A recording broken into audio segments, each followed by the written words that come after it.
Hello, welcome to the channel. Let's go to today's story. Through marital commitments maintained over a period of 7 years and shared companionship over a decade, I, aged 37, and she, aged 32, enjoyed a remarkable married life until recently. Any disagreements were but small points in our affectionate bond, a union filled with satisfaction and joy. Although our intimate life was less frequent than in the early days, we still maintained a healthy and lively relationship in bed. My wife was the embodiment of all my dreams, with her intelligent and charming humor. She found immense contentment in the life she provided for us, even while my workday required 40 to 60 hours a week. While I pursued my work, she explored her passions, working part-time as a community college teacher and yoga instructor. However, it all came crashing down about 4 months ago when, for a moment of curiosity, I found myself going through emails from her. A conversation with a stranger caught my attention. The content was filled with explicit exchanges, the man uploading videos of his illicit affair with my wife. My emotions exploded, dominated by a mixture of shock, emotional storm, and overwhelming anger. With a few hours until he was due home, I took the time to regain my composure and plan my next steps. The videos were like a haunting echo, replaying over and over in my mind and shattering the carefully constructed belief in the life we shared. Preparing to face her, I decided to approach the situation overnight, allowing her to process the overwhelming reality on her own. When she returned, I confronted her with irrefutable evidence. Instantly, her tears welled up as she admitted her indiscretion and apologized profusely. My anger reached a peak and I informed him of my decision to step aside temporarily. Her sobs filled the space, echoing in my mind as I sought shelter at my brother's house. During this period, she persistently reached out, expressing love and remorse. After 2 weeks, I missed her. She encouraged me to return home, seeking reconciliation. However, each time I questioned her actions, her responses remained evasive. The man was a 27-year-old professor, new to her department. She promised to rebuild my trust, suggesting a series of measures, including cutting off all contact with him, changing jobs, monitoring his location, accessing his emails, getting tested for STDs, and seeking professional advice. Her deep regret was evident, and her dedication to reconciliation was unwavering. She kept her promises and expressed sincere gratitude for the second chance. It became a pleasure to be around her again, but the damage had already been done. The memoirs of the case, especially the graphic videos, continued to be a constant source of agony, humiliation, and embarrassment. Resentment towards my wife grew, straining our growing relationship. The memories of the intimate encounters with the other man, the explicit videos, and her apparent passionate commitment to acts that she previously found unpleasant in our relationship, fueled my sense of betrayal. As time passed, my hurt turned into a desire for retaliation. The idea of revenge began to take hold of me. Gaining access to her email as part of her efforts to restore trust, I found more explicit videos of the case. With each detail, my anger and resentment grew. Every moment shared between her and the man, graphically and explicitly illustrated, was a stark reminder of my insecurities and self-deprecation. As the days dragged on, my betrayal turned into a need to make the other side feel the weight of the consequences of her actions. It was evident that if her lover could sever our bond without remorse, then he deserved to face the ramifications of her choices. A plan popped into my mind, a plan to expose the professor for his true nature. Carefully, I began extracting her email videos, preserving them in a safe place. I delved further into the man, learning about his personal and professional life. I found out that he was married, which intensified my determination to make his inappropriate behavior public. His actions not only violated my marriage commitment, but his as well. The time of retribution was approaching. I began compiling a list of contacts, which included the professor's students, work colleagues at the university, and, most crucially, his wife. Each individual listed would receive an email exposing the man's true nature without censorship. The process of preparing my liaison was carried out with extreme meticulousness. I created an anonymous email account, ensuring that any tracking could not link me. With precision, I began composing the email, ensuring my words were as sharp as the evidence I was about to provide. As the days passed, a grim sense of satisfaction grew. I had gone from being a victim to becoming a man restoring his dignity. When the time came, I sent the emails containing videos and a detailed description of the professor's affair with my wife. Shortly after my retaliation, the backlash was instant and intense. The emails, with their explicit and scandalous content, spread across the university like wildfire on a dry California day. This set off a series of cascading reactions in the academic community that were impressive to behold. The impact and shock rippled out from the epicenter of the scandal, touching everyone in its path and leaving them stunned and shaken. The professor, once a respected academic authority, was now suspended pending investigation. His reputation, carefully built over years of dedicated service and perceived integrity, was hopelessly tarnished. Accusations of immoral conduct have overshadowed his past achievements, turning him into a perceived predator, a wolf in sheep's clothing. Students who admired him now turned against him, replacing respect and admiration with deep disgust and a sense of betrayal. They refused to attend his classes, protested his presence, and expressed anger and disgust on social media. Her colleagues were no less implacable, pulling away and showing disapproval. Their earlier camaraderie gave way to evasive looks and cool demeanor. Some colleagues, in a spectacular public display of shame, projected the explicit videos onto large screens in classrooms, ensuring that the man's disgrace was visible to all. The consequences extended beyond his professional life to his personal life, affecting his wife, friends, and social circle. His wife, a woman who had tirelessly supported him, was devastated and filed for divorce in the face of his betrayal. The couple's friends also took sides, leaving the professor isolated. The house that used to be a loving home now echoed with accusations and discontent.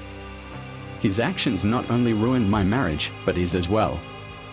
Meanwhile, my wife was completely taken aback by my actions, as I had not shared my plans with her, wanting to protect her from the inevitable backlash. When the email surfaced, her surprise was as big as everyone else's, maybe even bigger. She dealt with the enormity of what happened, fighting her feelings of guilt. I watched it all with a heavy heart, a mixture of anger, betrayal, and an odd sense of satisfaction. Her once empty remorse turned into a harrowing realization of the damage she'd caused. The tears she shed were no longer just for her, but also for the pain and humiliation she inflicted. In the weeks that followed, I made the painful decision to file for divorce. She begged for a second chance, promising change and reconciliation. However, the trust that was the foundation of our relationship had been irrevocably shaken. The divorce process was an ordeal, a constant reminder of the love that once blossomed between us. As I watched her from across the room, I no longer saw the woman I fell in love with. What I saw was a stranger, a painful echo of the past. In the end, I left with a heavy heart, a loss of not only the woman she had become, but the woman she used to be, the one who filled my life with joy and warmth. Our marriage ended up boiled down to a lot of suffering arising from the dismantling of broken vows in the divorce. However, as I left court, I found that I also left with my dignity intact. He was no longer just the betrayed man, but the man who stood up in the face of betrayal. I exposed who had wronged me and held my wife accountable for her actions. The next few months became a period of healing and self-discovery. I sought therapy to deal with the emotional turmoil, working through feelings of betrayal, humiliation, and inadequacy. I reconnected with old friends, finding comfort and understanding in her presence. I devoted myself intensely to my work, seeking a renewed sense of purpose and fulfillment through my professional achievements. By rebuilding my life, I began to focus inward, embarking on a journey of self-exploration that proved revealing and at times painful. I began to realize that my worth did not depend on my wife's actions, but on my very essence. It was not defined by the betrayal suffered. I was neither inadequate nor insufficient. He deserved love, respect, and loyalty. The disturbing images of betrayal that once haunted my daytime thoughts gradually lost their power over me. They gave way to a new sense of self-esteem and self-respect, which proved to be stronger than any wound inflicted by betrayal. In the end, I emerged more robust and resilient. I had become someone who faced the worst kind of betrayal and emerged on the other side not unscathed but unbroken. I regained my dignity and self-esteem, showing myself that enough was enough. More than just a survivor of infidelity, I became someone who turned a painful experience into an opportunity for personal growth and self-knowledge. Second narrative. The story began when I was just a 10-year-old child, something that seems peculiar looking back today. Knowing that the girl I played catch with in the park would become the woman I would share my life with and, ultimately, the one who would shatter my heart into countless pieces. We started out as best friends, evolved into lovers, and by age 18, we were inseparable, and the word "in love" is insufficient to express the intensity of our mutual magnetism. Our feelings were so hot that it seemed inevitable that we would end up together. So when I proposed during a romantic Valentine's getaway at age 21, it was more of a formality than real questioning, as we both knew our fates were intertwined. Our life together was simply ordinary, respectable jobs, a warm, perfectly maintained home, surrounded by warm, supportive friends and family. It was the kind of life that would look perfect on Instagram posts, but it was authentically ours, and I wouldn't have traded it for the world.